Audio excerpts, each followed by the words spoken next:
Today, the moon continues in meaning making Sagittarius, and it forms yet another sextile to the outer planet cradle that is happening in the sky. I am Marina Orms here with your Astro vibe for Friday, July 24th.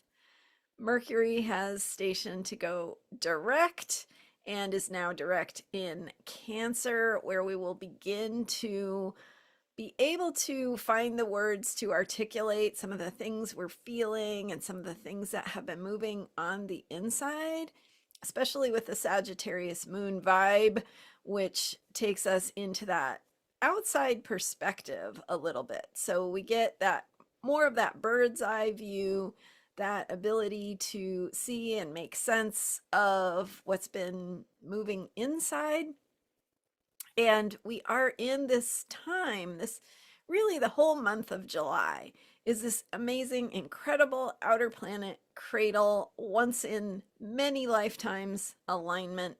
So, more on that in my podcast, especially episodes 3, 6, and 7 for a bigger picture view of the meaning and the different cycles that are unfolding, the stories that are taking place in the energy around us. So it really helps, I think, when things are happening in the world, in the news, if we even have news, news is different, right? News is different than it used to be. We get a lot of our information from different places now. And the whole question of who do you trust and where is this information coming from? And is it true? Is it factual? Is it manipulative? Like, all of those questions are certainly ones we should be asking as we think about what's happening in the world around us and how we process that information. So now that Mercury is direct and is still really, really slow. We're only on day 1 of Mercury being direct, so it hasn't really gotten any traction yet. Still very, very slow and close to the surface.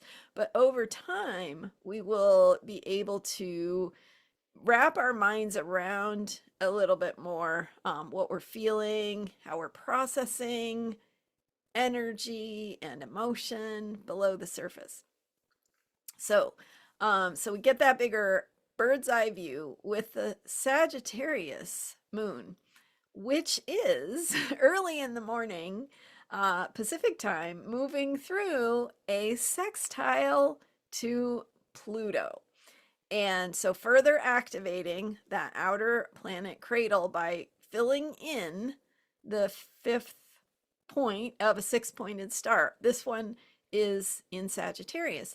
On Monday, I shared a screen share. So go back and watch that one if you missed it, or maybe review it, because you want to see that picture of the moon at 4 degrees Libra on Sunday morning, creating this incredible basket geometric alignment pattern. And so essentially that same pattern is happening now, only with the moon in Sagittarius. This time the moon will be in that one spot that I said is empty. So today the moon is in that spot, and then 4 degrees Libra will be empty. So further activation. And that's the thing about these geometric alignments, is when the outer planets are aligned in these incredible geometries that are very exact, the moon and the sun and the inner planets all move through these different points that activate those outer planets. So because the moon and the sun and the inner planets move more quickly, they hit those points and they move through them.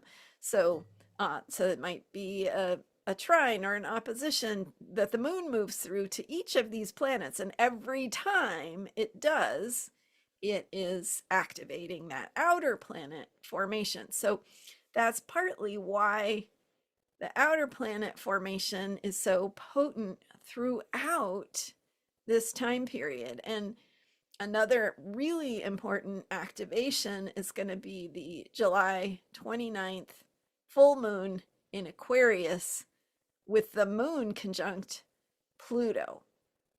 So right now, so today, not depends on when you watch this video, right? Because it will move briefly through 4 and 5 degrees Sagittarius early morning Pacific time.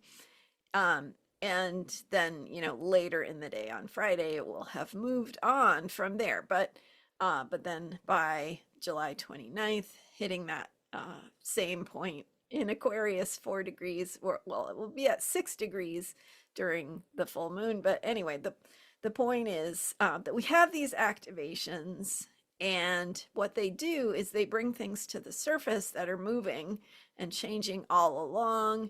And we have these moments of where different parts of the puzzle fit in different ways. And that's actually not a bad analogy.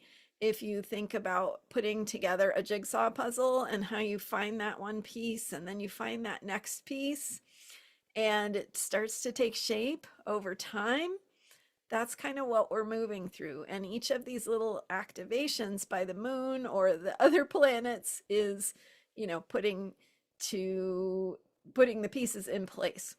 And the Jupiter activation, which lasts for really the whole second half of July, the Jupiter activation is like a whole chunk of puzzle pieces going in place to paint this bigger picture.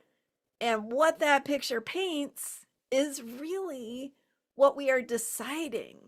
So one of the things about astrology is that, there's this whole debate about whether it's fate or whether you have free will, right? So fate versus free will, is it one, is it the other? Well, of course it's both. Of course, and that's the true of everything, by the way. Anytime you have a coin, that coin has another side to it. And so whatever it is we're looking at, we can also look at the opposite and how that shows up and how we interact with it. So we can play with what shows up in terms of fate and what is sort of our destiny in terms of, what's unfolding that we have no control over. But we also have the other side of that coin, which is our free will, and that is our choice. And in my opinion, if we are not taking advantage of that free will, then we're just allowing ourselves to be steamrolled by whatever somebody else decides with their free will that they're going to create. So be autonomous, be in your agency, in your sovereignty, like I talked about in episode 6 of my Astrology Heals podcast. So anyway, today with that Sagittarius moon, we get a little bit more perspective, a little bit more ability to share and make meaning out of what has been moving through inside of ourselves for the last 3 days. And even, in a bigger picture, sort of what is moving through us in general throughout this time period, and how we might gain a little bit of understanding of how that works and what it means for us. Thanks for being here. I am Marina Orms, and you can book a reading with me at astrologyheals.com. Great time to book right now before my rates go up in August. I still have spaces available, so go check out astrologyheals.com. Just book a consultation. That's all you need. You don't have to pick, I have some different specialty sessions that you can choose if they speak to you, but just choosing a consultation is a great option. We can talk about whatever is on your mind, whatever you want some insight into to understand your own process and the patterns, how they show up in your life and what you can do about them, how you can work with them consciously and think about what choices you have. So, really, really powerful stuff to look at in a personal, private reading. Thanks again for being here and subscribing to this YouTube channel. You can find all of my podcast episodes at transformationalastrology.com. Grab a free account to be notified of each new podcast episode. They come out on Sundays, and I will see you here next time. I'm here every day with astrology for unshakable self care. Bye for now.